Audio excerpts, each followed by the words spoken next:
After a safe week 8 in NFL Survivor, we'll discuss week 9, Halloween week, where things could get a little scary. We'll go through this week's best games to target, so this week hopefully reveals a treat rather than a trick. And it's all coming up next.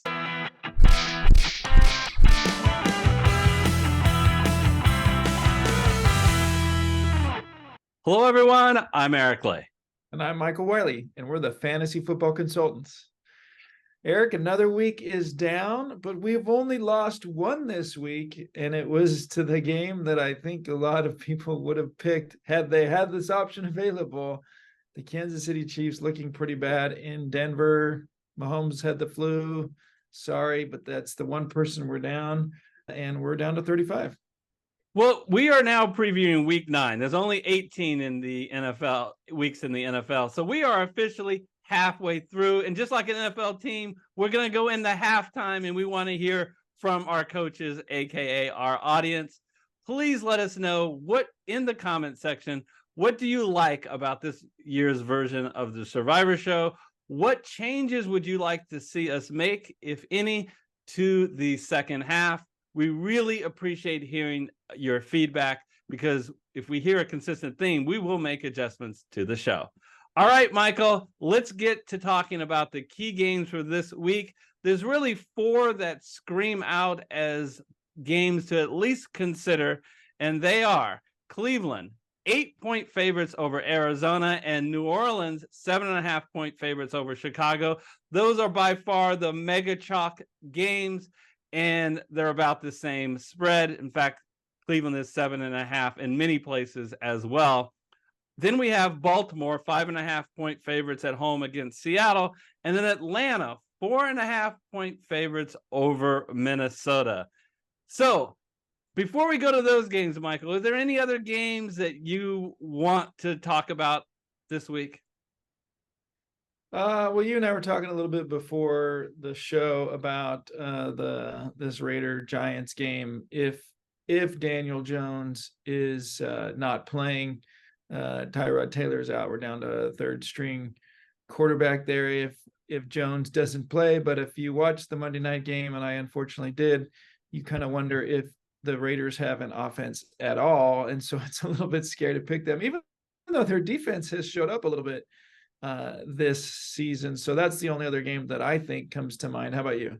Yeah, well, it's amazing that the third most popular game isn't even on our top 4. It's Pittsburgh at home against Tennessee. Now, we got to see who's going to be Tennessee's quarterback and whether it's a good thing or a bad thing, whether Ryan Tannehill is healthy. Will Levis, talk to you a little bit about his debut. 4 touchdowns. Now, that was a surprise. There was no film on him. Now Pittsburgh had a chance to see that film and prepare for him. What do you think about picking Pittsburgh, your survivor life, and how scared are you of Will Levis? Yeah, well, you and I are both very afraid of Thursday games because of some of the wild card options. I don't know if you folks, one person picked Buffalo this last week, and they came out ahead, but Godwin could have, if he'd have just turned his head and made a last minute catch, that would have given Tampa Bay the victory. Again, kind of Thursday nights are a little bit crazy. The other thing that could impact this Titans game is if Derrick Henry gets a last minute trade, and by our count, it looks like that's not going to happen. So Will Levis, is he going to be different week 2? I've always been a little bit higher than the scouts were, but he dropped down the draft board this year because he just didn't impress. And there had to be a little bit to that, although we've seen some quarterbacks come in and make some things happen. I kind of felt like he had the tools to be an NFL quality quarterback. So I would be afraid picking against him, even though I think the Steelers are the team to pick in this game. And who knows who the quarterback is going to be on Pittsburgh? Will Pickett be available, or will it be Trubisky? Does it matter? Because I don't think much of both of them. That scares me. I'm shocked that this is such a popular pick. A game I would rather take a look at pick would be Atlanta, 4.5-point favorites against Minnesota. I think there's immediate interest in this game because clearly the 2 best offensive weapons that Minnesota has, Kirk Cousins and Justin Jefferson, are not going to be playing in this game. that's the big knock on Minnesota, who looked pretty good against a pretty bad Green Bay Packers team. The Minnesota defense looked pretty solid there, and obviously they had Kirk Cousins throughout that game for the most part. And so, yeah, that's a big change. Justin Jefferson is not available. He still won't be able to come off IR until the following week. But I'm a big fan of Jaren Hall. He's from my alma mater. Always felt like he had a lot of potential. He's a slinger, and also brings his legs to the table with the weapons that Minnesota has. I could see Minnesota putting some points on the board, but yeah, clearly this is Atlanta's game to take advantage of, and a lot of people feel strongly that there's going to be a nice win here. Desmond Ridder, left the game and didn't return for precautionary reasons. They say he's back, but Taylor Heineke, we've seen him, operate before in Washington, is a pretty good substitute there. I'm pretty impressed with how Atlanta has done on the offensive side of the ball. So I feel pretty good about this Atlanta game, even going against Jaren Hall from my alma mater. But I just, he's got some tools in his quiver. So I think I'm staying away from this game. So there are two quarterbacks controversies here. So you're anointing Jaren Hall, but Minnesota made a move today to bring over Arizona's quarterback, Joshua Dobbs. So in your opinion, do you think this is enough time for Joshua Dobbs to get in there, learn the playbook, and be the starter this week? I don't believe they got Joshua Dobbs to be the backup. Yeah, no, that's a good point. I didn't think that he would have enough time, but we saw that with Arizona's first week with Joshua Dobbs, and he kind of impressed with a first week. And maybe this is kind of his superpower, is being able to come in on short notice and put things together. So yeah, I was assuming that there wasn't enough time, given that we're at the end of the day Tuesday, but I could be wrong. It's something for people to watch, right? Take a look at the news, track that. I personally would have more confidence in Dobbs, but that shows how bad I think the Minnesota passing game situation is. But Dobbs does have other weapons, right? Jordan Addison, TJ Hawkinson, Madison out of the backfield. So let's see what happens there. I think Taylor Heineke is a step up from Desmond Ridder. I said from the very beginning that I thought having Heineke on this team is kind of an escape hatch that you can push if Ridder is not done well. I don't think Ridder has done well, in my opinion, and I'd be shocked if they rushed Ridder back if he wasn't absolutely 100% here. So far, I mean, we've talked about Pittsburgh, we've talked about Vegas. This would be my favorite game, but let's talk about Baltimore. 5.5-point favorites at home against Seattle. Do you want to put your survivor life on a first place team that has only lost 2 games? Nah, I'm not picking Seattle. This is an outrage, Michael. Why are the Seahawks 5.5-point dogs here? This is not the team, folks, that you should be picking against. Look, Baltimore could easily win this game, right? But Seattle comes in with all of their offensive weapons healthy and ready to go. They even made a push by getting increasing their defensive line by getting Leonard Williams. This is a defensive line that everybody, including myself, thought that Seattle would be very weak in. But they have been very good on the defensive line. And why do I make that a big point? That's what the Baltimore Ravens do. They run the ball. Their offense has always been among the league leaders in rushing the ball, not just their running backs, but Lamar Jackson. This could be a tougher game than they might expect, Michael. Yeah, no, I agree. As lucky as the Seattle Seahawks are to have pulled out that win against the Cleveland Browns, who they deserve to lose to based on how that game went down. I think they are a tough team. They're much better at home, but they're a capable team. And let's face it, this Baltimore team has not been able to really blow, other than the nice Detroit win that they had a couple weeks ago. They haven't really been able to blow teams out. They just don't really have the ability to break away. And you saw that with this Cardinals game this last week. So I agree. Most people don't have Baltimore available to them anyway. So the reason, and you pointed this out when we were talking pre-show, the reason to maybe consider this if you really feel good about the Baltimore pick is pick popularity, right? So going against the vast majority of folks that are going to be in the two games we're about to talk about. And Baltimore, if you've saved them this far, does not have a lot of future value. They do host the Rams in week 14. After that, there's nothing until week 18. And you can't count on week 18 when they face Pittsburgh. Baltimore may not care about that game. So I understand and fully approve of you picking Baltimore if you still have them. All right, let's go to the real big decision you're going to have that most people will have is Cleveland and New Orleans. And what's interesting about this, Michael, is I think most people have both of these teams as a possibility. So let's first talk about New Orleans, 7.5 against Chicago. What do you think about this one?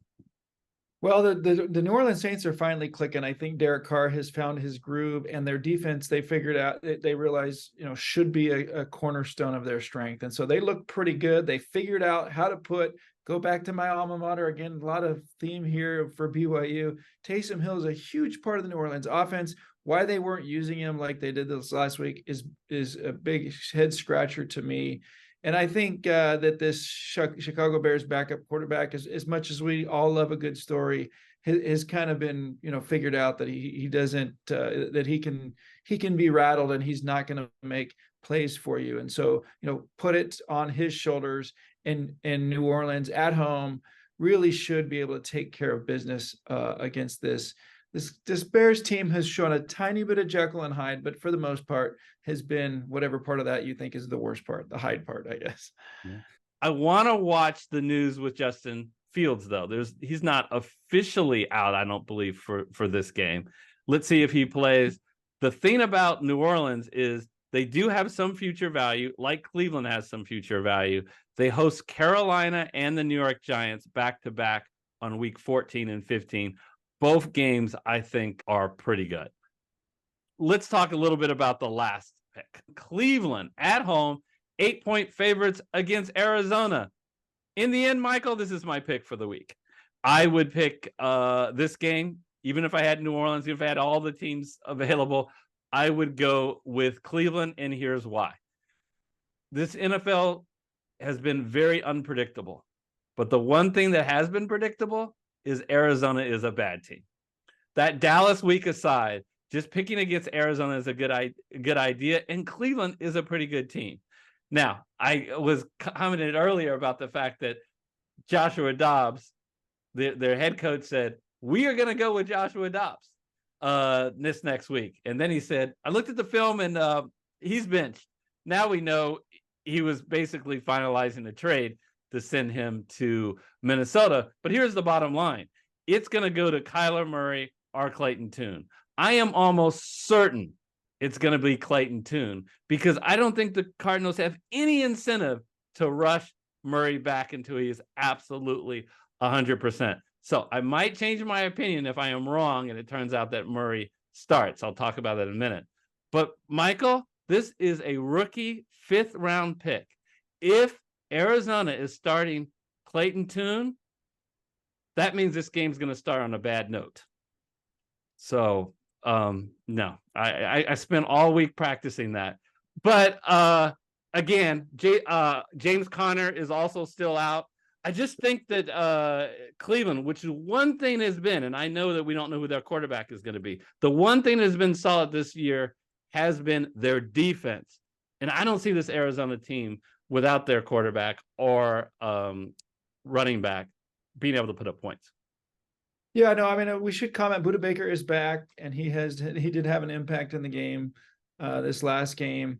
Trey McBride, who we talked a lot about on our DFS show, was helpful. But, despite Dobbs' kind of head-scratching plays in some moments, he's been a big part of why they've been able to stay in games.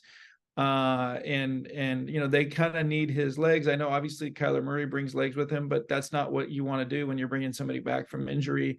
Even if they were to do this Cleveland Browns defense might be the best defense in the league.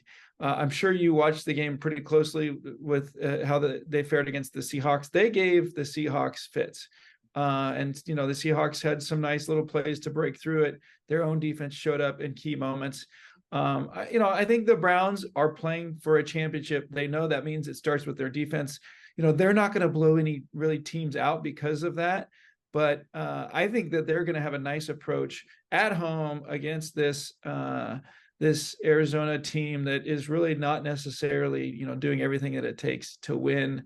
So I agree with you, including because of the future value that you just mentioned a moment ago for New Orleans. I think Cleveland's the right pick this week. They're going to take care of business at home. Yeah, if you're wondering about Cleveland's future value, they host Chicago in week 15. And week 17, we're talking about hosting the Jets. I actually am one of those people that don't think the Jets are a team that you necessarily can pick on because of their defense. And that's so far in the future, week 17. Aaron Rodgers might be back. You just wish upon a star as a New York Jet fan. But let me just pose this question to you, Michael. If we get news on Sunday morning, Kyler Murray has been activated, he's been practicing, and he is going to be named the starter, would that change your opinion of who you would pick between Cleveland or New Orleans or any other game? No, actually, it wouldn't. And part of the reason is because Cleveland's defense is particularly strong against the run and against mobile quarterbacks. They have the ability, with that defensive line, Myles Garrett, to really keep a running quarterback in check. And that's what Kyler Murray could bring to the table that's so scary. It's not like he's such an accurate passer that he's going to change things from a pass perspective, which is where I would keep him. And I think their coach would keep him if they start him. So it's a good question. I'm with you. I'm not really afraid that that's going to happen, but I still would feel pretty good about this Cleveland Browns pick. I might do a little bit of debate again on whether or not it's worth using the Saints now, but I think I would still go with Cleveland. How about you? Yeah, I'm a little more nervous than you. I just don't think that's going to happen, but if they do, I might have to, in a single game, swap over to New Orleans if Kyler Murray is starting.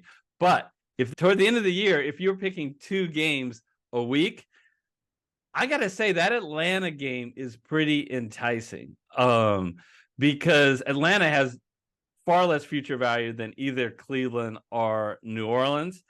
And if you still have Baltimore, I also like that pick. I'm really bullish on being able to fade the Cleveland and New Orleans guys if you have another good option if you're picking 2 games a week at the end of the season. Until next week in week 10, take care, everybody. Bye-bye. We'll put up 2 videos we think that you'll enjoy.